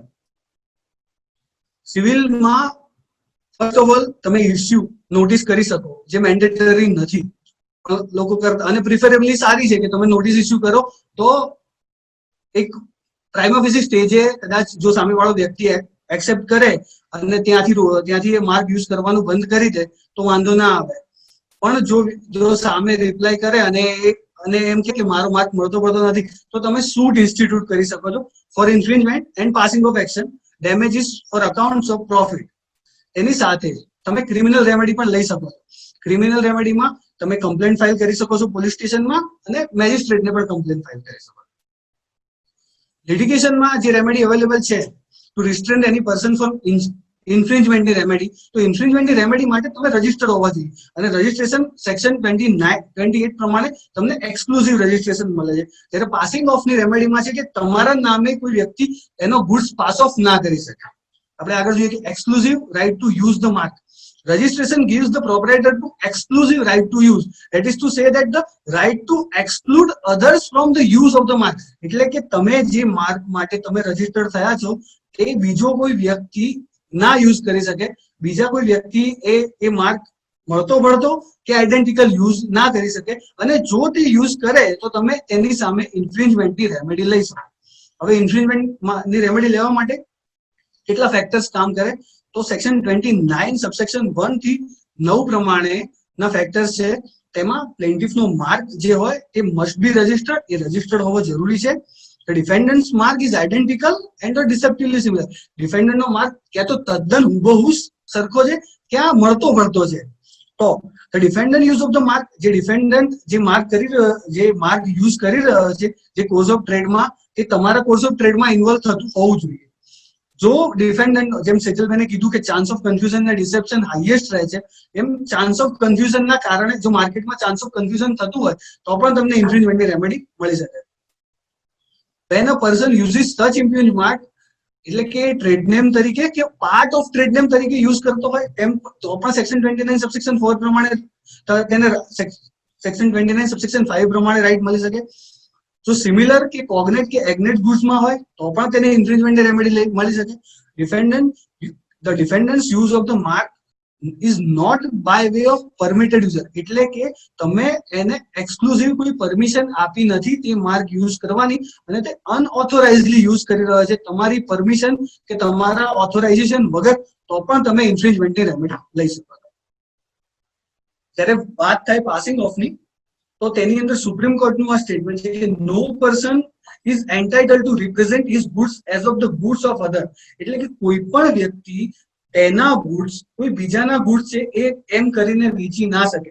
આ પાસિંગ ઓફ નો બેઝ છે કે પાસિંગ ઓફ ની રેમેડી લેવા માટે તમારે આ તો પ્રૂવ કરવું જ રહ્યું. સેક્શન 27 સબસેક્શન 2 પાસિંગ ઓફ આખા એક્ટમાં ક્યાંય નથી, પણ સેક્શન 27 સબસેક્શન 2 પાસિંગ ઓફ ને ઇફેક્ટ આપે છે. તેનું મેઇન જે કન્ડિશન છે કે તમે પ્રાયર યુઝર હોવા જોઈએ. પ્રાયર યુઝર ટ્રેડમાર્ક્સમાં, આખા ટ્રેડમાર્ક્સ એક્ટમાં પ્રાયર યુઝરને હંમેશા સારા રાઇટ્સ મળ્યા છે.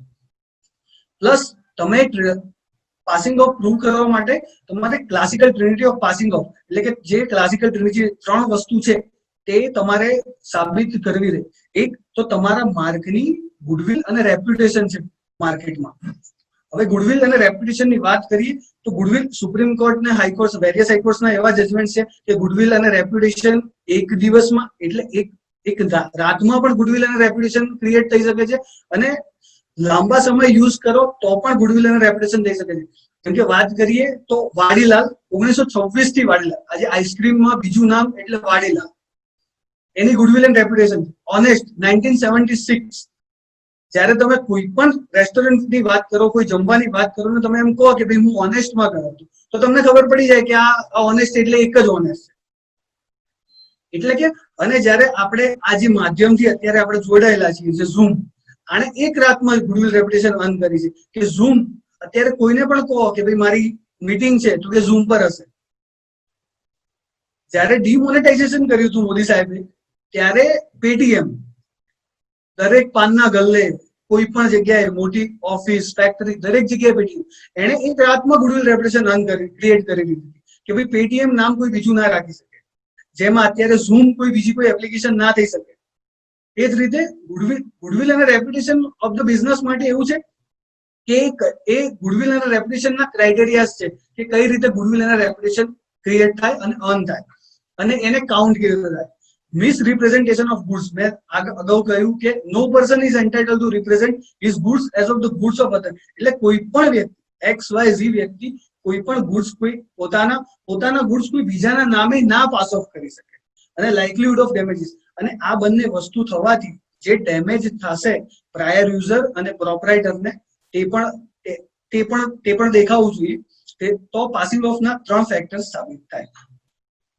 તો કેસ લોઝ ની વાત કરીએ તો landmark judgement, a trader who first goes to the market, કદાચ આ સેજલભાઈને કીધું to the market with his product under a trademark distinguished mark gets proprietary rights, એટલે કે જે પહેલા માર્કેટમાં આવ્યું, ટ્રેડમાર્ક્સ એક્ટનો બેઝિક નિયમ કે પહેલાના ધોરણે રજિસ્ટ્રેશન મેન્ડેટરી નથી, પણ રજિસ્ટ્રેશન એક એડિશનલ રેમેડી આપે છે, એક એડિશનલ ફોરમ આપે છે ઇન્ફ્રિંજમેન્ટનું કે તમે ઇન્ફ્રિંજમેન્ટ અને પાસિંગ ઓફ નો શૂટ કરી શકો. જ્યારે તમે પ્રાયર યુઝરના રાઇટ છે, પ્રાયર યુઝરના રાઇટ રજિસ્ટ્રેશનની સામે પણ છે. ઇવન રજિસ્ટર્ડ પ્રોપરાઇટર હોય અને પ્રાયર યુઝર અનરજિસ્ટર્ડ પ્રોપરાઇટર હોય તો પણ તેની સામે તે શૂટ કરી શકે. એટલે જે માર્કેટમાં પહેલું જાય તેના રાઇટ સારા છે. હંમેશા સુપ્રીમ કોર્ટનું આજે 1995 નું જજમેન્ટ છે કે હંમેશા કોઈ પણ એક માર્કનો એક જ પ્રોપરાઇટર હોય, એક જ સોર્સથી એક જ સ્ત્રોતથી માર્ક આવતો હોય અને એક જ માર્ક, એટલે કે કોઈ પણ એક માર્કનો એક પ્રોપરાઇટર હોય અને તે એક જ સોર્સથી આવતો હોય. એક જ માર્કના 2 ઓરિજિન ના હોઈ શકે ક્યારે.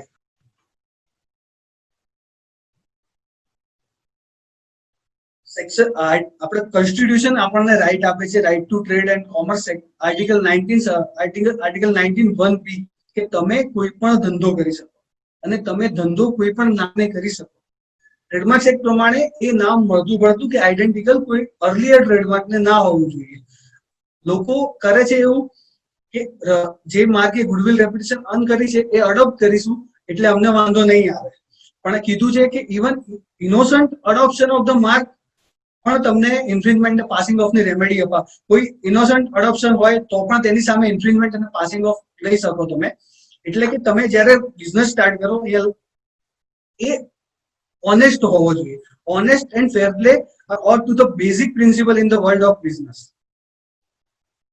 If two trade rival claim to have individually invented the same, then the trader who is able to establish prior user will succeed. મેં કહ્યું એમ કે prior user ના જ સારા રાઈટ છે.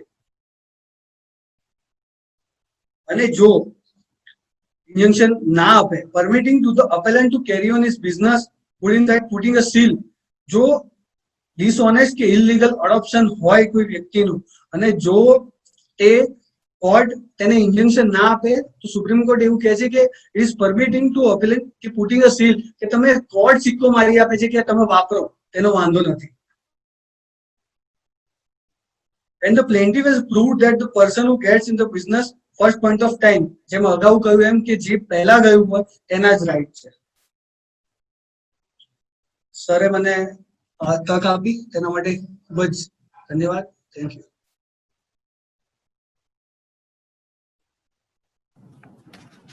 Thank you, Mr. Modi, for providing such an informative presentation.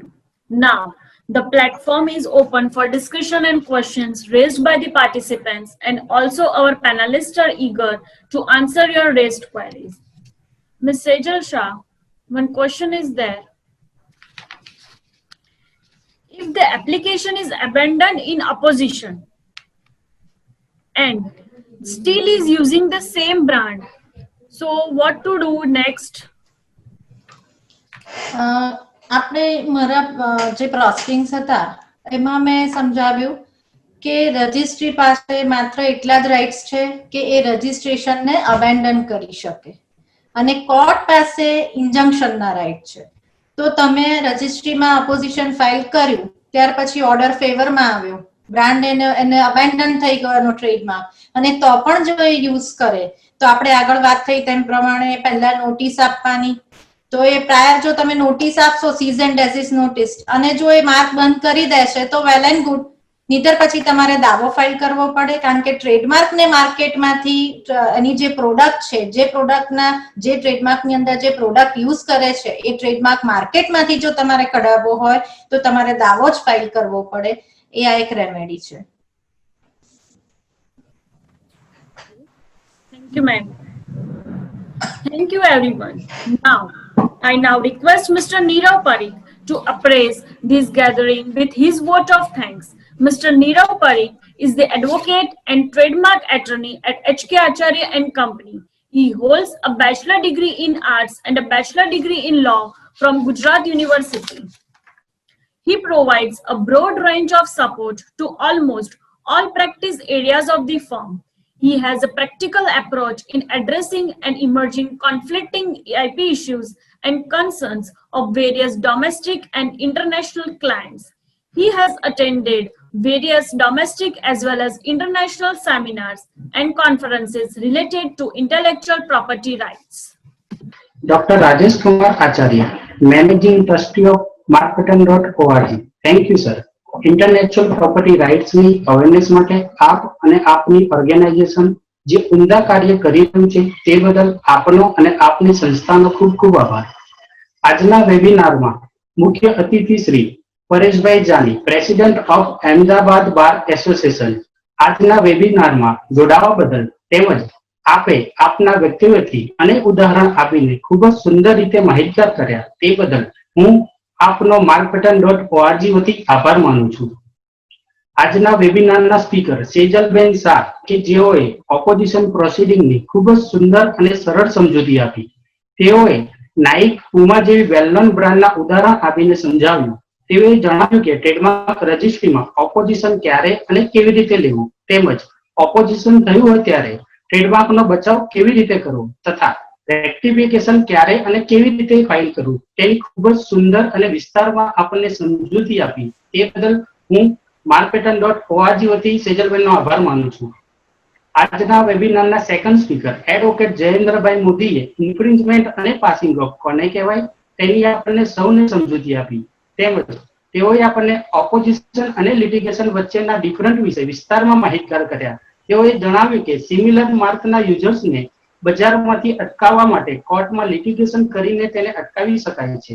શા માટે અને ક્યારે ઓપોઝિશન અને લિટિગેશનના હથિયારનો ઉપયોગ કરવો તેમજ લિટિગેશનમાં ક્યારે તેનો ઢાલ તરીકે ઉપયોગ કરવો જોઈએ તેની આપણે વિસ્તારમાં સમજૂતી આપી. એ બદલ જયેન્દ્રભાઈનો હું આભાર માનું છું. આવી સુંદર અને વિસ્તારમાં સમજૂતી આપવા માટે તેમજ બંને સ્પીકરનો હું markpattern.org વતી આભાર માનું છું. Advocate Diljitbhai Ratkar, thank you for joining with us.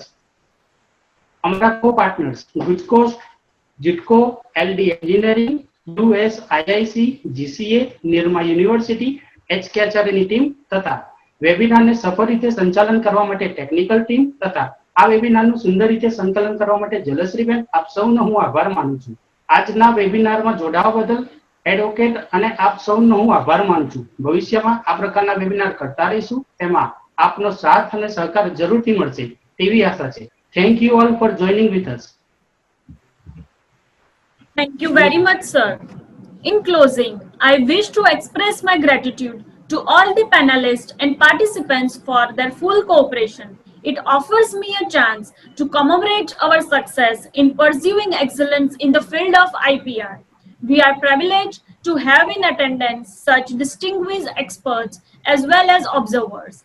Having such resourceful and knowledgeable panelists which have helped us to gain insights on strengthening mechanism as a means for promoting IPR. With this, we sum up our session. Wish everyone to stay home and stay safe. Thank you, ladies and gentlemen, for joining this and have a good day.